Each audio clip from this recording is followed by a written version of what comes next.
Welcome back to the channel, and today on Recipe Reviews, I am going to attempt to make bao buns. And as always, the link to the original video and recipe will be in the description box below. In life, there are beginnings, like the beginning of a new day, or the beginning of a new book, or the beginning of a new family tradition.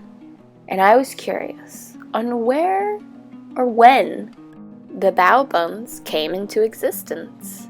I noticed that these buns slightly change in between countries and between Asian cultures, from China to Korea to Taiwan. Now, it is believed that the origin of the bao bun actually comes from China during the 3rd century, around the age of the Third Kingdom's period. Now, there is a little tale. It is believed that this heroic military hero was off fighting a battle against a king, and he won the battle against this king and was on his way with his men back to their native land, and they came across a very unsafe river. Now, a local man had told them that in the past, men had been sacrificed, their heads cut off and thrown into the river to appease the deities.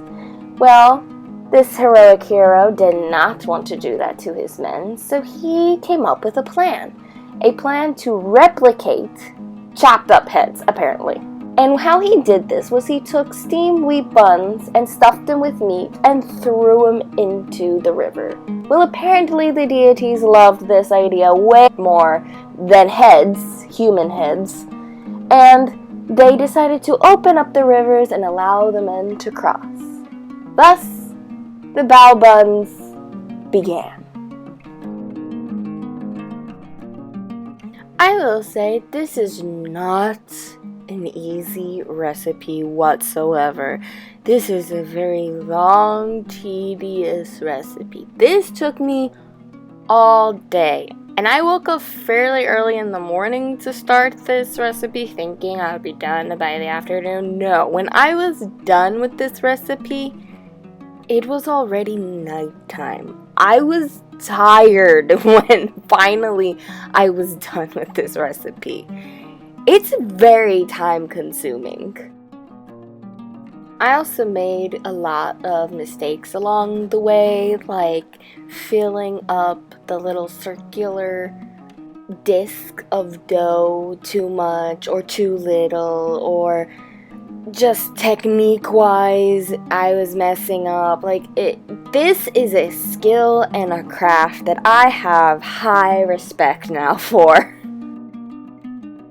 Will I ever do this recipe again? Actually, yes, because I did love how it tasted. Even though traditionally they would have used pork, I am allergic to pork, so I used chicken.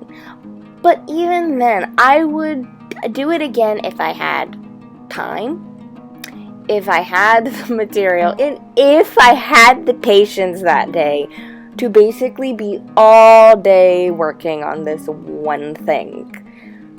Also, the next time I make this, I actually know where I can correct my mistakes, and I know probably a lot of the things that I stumbled on, I wouldn't the second go around, so it might be easier the second time. I am also so grateful that my mother had a bamboo steamer, which maybe that helped them turn out somewhat decent. I will say, I did take these to work with me the next day, and I heated them up in the microwave. I don't know if traditionally that's what you're supposed to do, but that's what I did, and you only need to give it like a few seconds, and it's great.